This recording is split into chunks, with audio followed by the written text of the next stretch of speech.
It's time for us to come together and talk. Sometimes you have to push people to have uncomfortable conversations. About Trayvon Martin in Sanford, Florida. Michael Brown in Ferguson, Missouri. Antonio Zambrano Montes in Pasco, Washington. Sandra Bland in Waller County, Texas. Step out or I will remove you. I'm giving you a lawful order.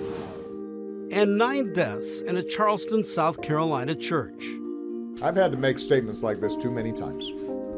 These and other high-profile incidents in Baltimore, New York, and Ohio have left us wondering about race relations in America and here in Washington State, as well as police responsibility and accountability. The community wants to be protected by us. They don't want to be conquered by us. And wondering about our justice system and equality in our democracy. Okay, now what? Where do we go from here? There are no quick fixes. This is not something that's going to happen in overnight, a month, a year. This is going to take years. But what we need is the first steps.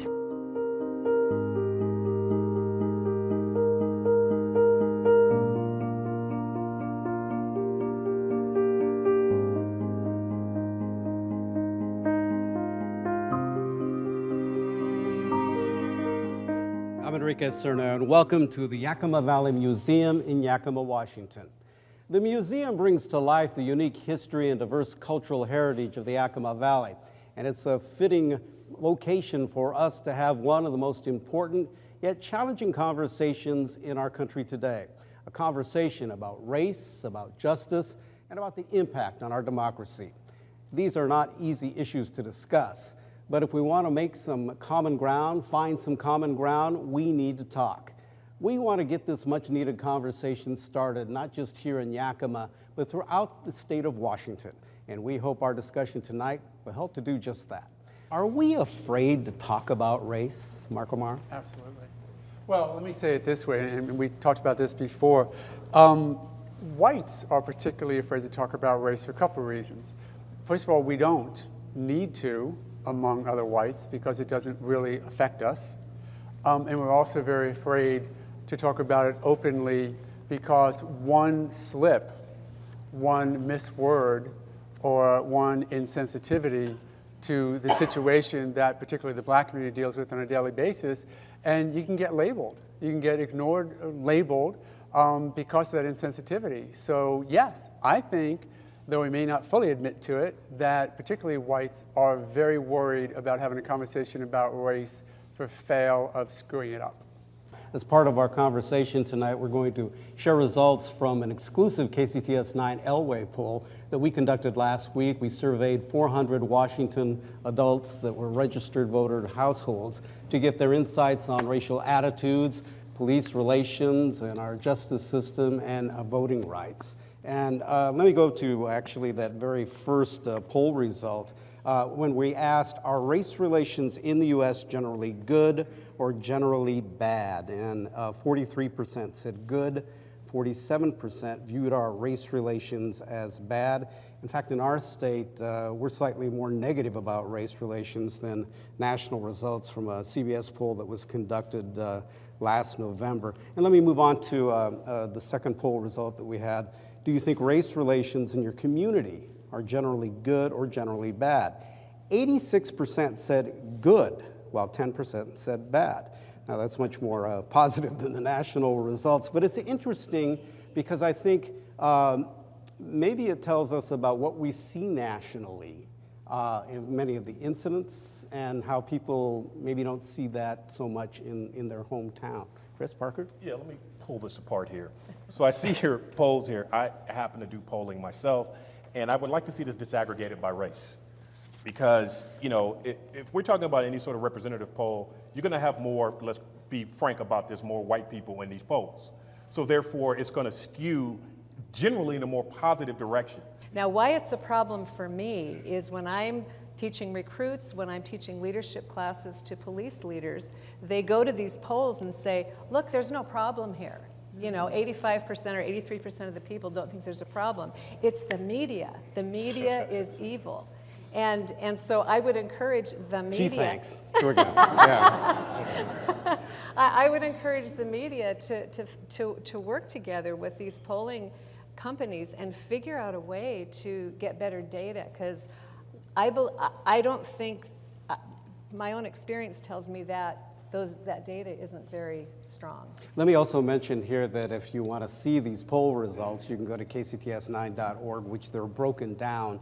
I think when I look at that poll and I go, yeah, 85% of the people are somewhat ignorant, because none of us who do any of this work could suggest that there is not a racial concern. Maybe in the criminal justice system, certainly, and therefore in the socioeconomic concerns and whatnot. But if you actually think that it's not your problem because it's not in your backyard, you're never going to look for a solution. We have just had a decision by the Franklin County prosecutor to not charge the officers that were involved in the shooting of Antonio Zambrano Montes in Pasco, which has obviously raised a lot of concerns. The governor is weighing in. He wants another investigation. So that adds, I would take it, to that feeling of that our race relations, our relations with police and trust are not good. I have to jump in here a little bit, because one of the reasons I wanted to come on tonight is I want to be the voice of law enforcement, because I think there's a tendency for law enforcement to all be painted with the same brush. And we are all individuals. We belong to the same profession. And I would just ask people to consider what you read in the newspaper. You read, the police shot an unarmed person. What does that mean? When they say unarmed, they mean the person didn't have a gun. But there are many other ways that people can present a threat to officers. And I don't know the facts of any of these cases, so I'm not saying whether they were good, bad, or indifferent, but I would just ask you to read past the headlines and don't jump to the assumption that if the person was unarmed, it must have been racially motivated. We need more information before we draw a conclusion. Part of the task force that you're on, the President's task force, the issue of body cameras was also something that I believe the issue of body cameras was also discussed. Absolutely. But also independent investigations. But also the approach of which you're taking and trying to deal with now, with this idea of versus a warrior mentality to a guardian mentality. Right. And is that what it's going to take to build trust in the police? Because right now in communities of color, that seems to be the huge issue. Well, and I think there absolutely is a necessity for police departments, for police officers to build trust with communities. And that is a complex issue. Until you get down to the nitty-gritty of this and get into the deep parts of our culture and our society to change attitudes and behaviors in our criminal justice system, our economic system, our political system, our religious system, we aren't going to have a change. And I put this challenge out: where are the people who will stand up for what's right and say that this is wrong? You talk about our police force. Our police force are no longer trained to be policemen. They're being trained in a militaristic method and fashion to kill. Is that what we've come to? You need to talk about these things. Racism is the cause of it. So let's talk about the root causes of racism. Let's talk about that. Let's talk about that.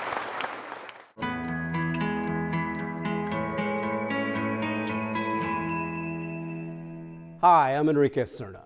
In early September of 1959, I arrived for my first day of school in the Wapato School District in Central Washington. I was the last of my parents' 5 children to begin the journey into public education.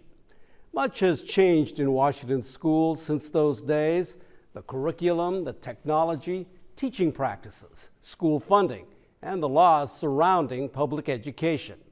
But for today's students, a surprising number of things have stayed the same.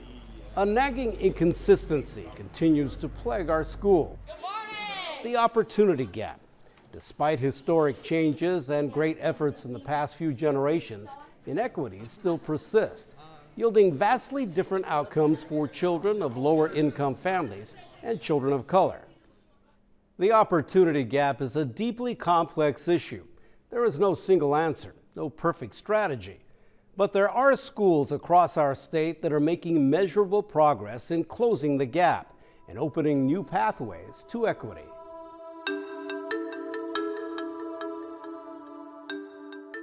When we talk about the opportunity gap, we're talking about the lack of opportunity that kids of color, for example, have, and the specific barriers and challenges that exist because of race and class, mostly, and other factors as well.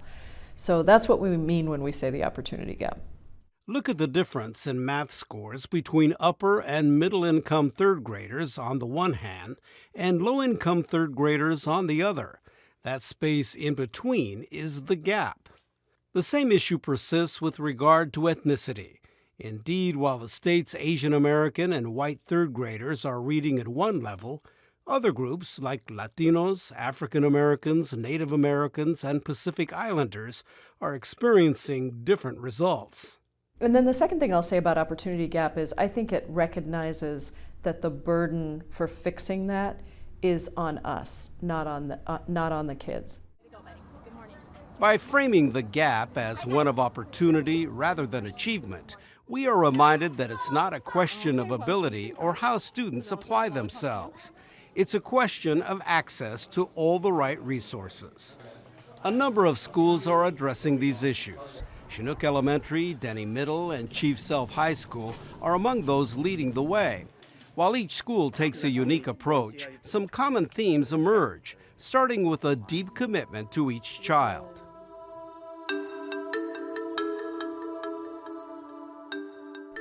Have you ever tried to learn something new when you were distracted or stressed? That's exactly what many kids face every day, particularly those negatively affected by the opportunity gap. The first step toward effective learning doesn't have much to do with lessons or books. Rather, it's a question of helping students to be fully present and to feel safe, supported, and welcomed. Morning. Hi, guys. It's early morning at Chinook Elementary School in Auburn. Handshake or a wave. And Principal Jennifer Davidson is out doing what she always does. Good morning. Welcoming young scholars to a day of learning. Thank you. Good morning. Could that be? Yes, it was. Chinook's made incredible strides in literacy, and this academic success goes hand in hand with improving the school community. When students feel successful, self-esteem and self-management can soar. Here at Chinook, reading has been our focus, but as important as reading has been the relationship that we build with the kids. Grandma told me. We all understood that without the relationship and without the kids wanting to be engaged in learning, that it would be a struggle to move forward in their academic progress. Thanks, Joey, for having your thumb up. That shows me that you're ready to move on. Each relationship is formed in an intentionally safe and caring setting. If you're not done, is that okay? Yes. As long as you were doing what? Trying. It's sobering to think that today's children face many of the same challenges and inequities my generation faced so long ago. In spite of these issues, schools like Chinook, Denny, and Chief Sealth are making measurable progress in closing the gap. By creating supportive communities, improving teaching and learning, and forging clear pathways from one grade to the next. The question is, what can we do as parents, neighbors, residents, and citizens to advocate for all our children? Our futures, along with theirs, rest in the balance.